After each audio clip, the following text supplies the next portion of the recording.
नमस्कार। ज्योतिषीय श्रृंखला की इस कड़ी में आपका हार्दिक स्वागत है। वैसे ग्रह जो कुंडली में मार्केस नहीं होते हुए भी जातक के लिए मार्कत्व की भूमिका निभाते हैं और अपनी दशा अंतर्दशा में जातक को मृत्यु तुल्य कष्ट या मृत्यु प्रदान करते हैं, अभी हम इन बातों का अध्ययन कर रहे हैं। इसी क्रम में हम आगे बढ़ते हैं और कुछ अन्य सूत्रों की बात जानते हैं और उनका अध्ययन करते हैं। यदि अष्टमेश षष्ठ, अष्टम अथवा द्वादश भाव में स्थित हो, अष्टम भाव का स्वामी छठे, आठवें या 12वें भाव में स्थित हो, अर्थात त्रिक भाव में स्थित हो, तो जातक की मृत्यु इन 3 समय में किसी में हो सकती है। कौन कौन? पहला, अष्टमेश की दशा अंतर्दशा। यदि अष्टमेश त्रिक भाव में स्थित हो तो अष्टमेश की दशा अंतर्दशा में जातक की मृत्यु संभव हो सकती है या अरिष्ट हो सकता है। दूसरा है, शनि जिस राशि में हो उस राशि के स्वामी की महादशा में जब अष्टमेश की अंतर्दशा आती है।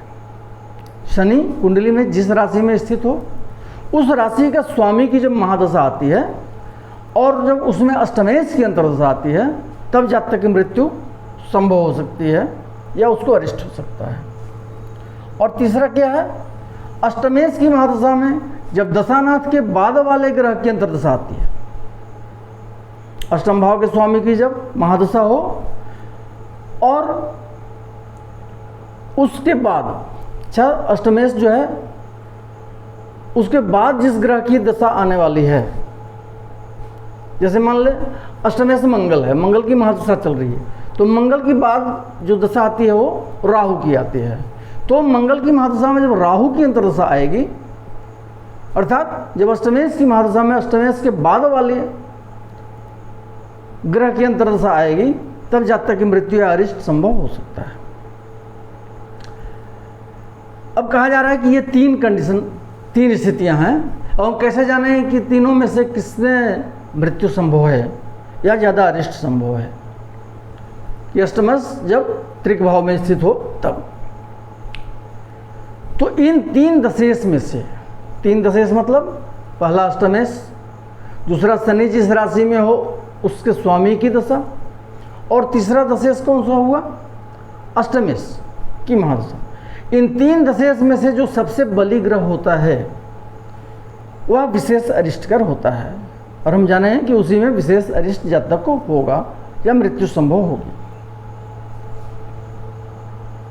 अगला सूत्र, यदि लग्नेश षष्ठ, अष्टम अथवा द्वादश भाव में स्थित हो और उसके साथ राहु या केतु भी हो तो ऐसे जातक का अरिष्ट इन समय में होता है। लग्न भाव का स्वामी छठे, 8वें या 12वें भाव में स्थित हो, अर्थात त्रिक भाव में स्थित हो, और उसके साथ राहु या केतु हो। ये 2 कंडीशन कंपलसरी है इस सूत्र में। लग्नेश का त्रिक भाव में होना और उसके साथ राहु या केतु का स्थित होना। तो उसमें क्या होता है, पहला, लग्नेश के साथ वाले ग्रह की महादशा में जातक को अरिष्ट होगा। अब लग्नेश के साथ कंपलसरी कहा गया कि राहु या केतु का होना अनिवार्य है, तो अब राहु या केतु के अतिरिक्त कोई ग्रह है तो उसकी महादशा में जातक को अरिष्ट होगा। दूसरा है, अष्टमेश के साथ वाले ग्रह की महादशा में, अर्थात अष्टमेश के साथ जो ग्रह हो राहु या केतु के अतिरिक्त उसकी महादशा में जातक को अरिष्ट होगा या उसकी मृत्यु संभव होगी। तीसरा है, यदि लग्नेश और अष्टमेश के साथ कोई ग्रह न हो तो लग्नेश की महादशा में, लग्नेश और अष्टमेश के साथ कोई ग्रह नहीं हो, कोई ग्रह नहीं मतलब राहु या केतु के अतिरिक्त कोई ग्रह नहीं हो, तो लग्नेश की महादशा में जातक की मृत्यु होगी या उसको अरिष्ट होगा। और चौथा क्या है, अष्टमेश की महादशा में जब राहु की अंतर्दशा आती है तब जातक की मृत्यु या अरिष्ट होना संभव होता है। क्या है? अष्टमेश की महादशा में जब राहु की अंतर्दशा आएगी तब जातक को अरिष्ट होगा या मृत्यु संभव होगी। इसमें ध्यान देने की बात यह है इस सूत्र में कि लग्नेश का 6ठे, 8वें या 12वें भाव में स्थित होना आवश्यक है। उसके साथ राहु या केतु का होना अनिवार्य है। अब इसमें बतलाया जा रहा है तीसरे पॉइंट में यहां कि राहु लग्नेश या अष्टमेश के साथ जब कोई ग्रह नहीं हो तो लग्नेश की महादशा में जातक की मृत्यु संभव होती है। तो हम यह समझें कि राहु या केतु के अतिरिक्त कोई ग्रह नहीं है लग्नेश और अष्टमेश के साथ।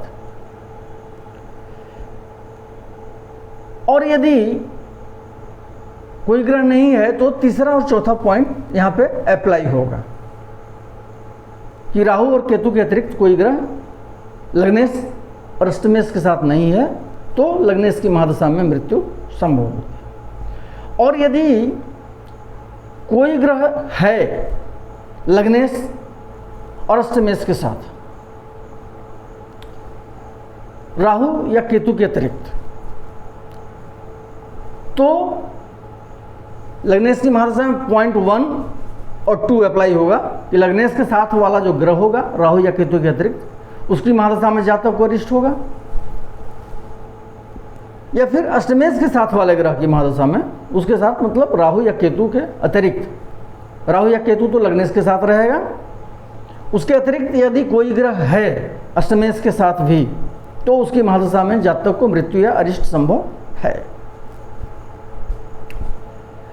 इस क्रम में हम आगे और कुछ सूत्रों की चर्चा करेंगे जिसमें वैसे ग्रह की जानकारी प्राप्त करेंगे जो मार्केश नहीं होते हुए भी मारकत्व की भूमिका निभाते हैं। नमस्कार।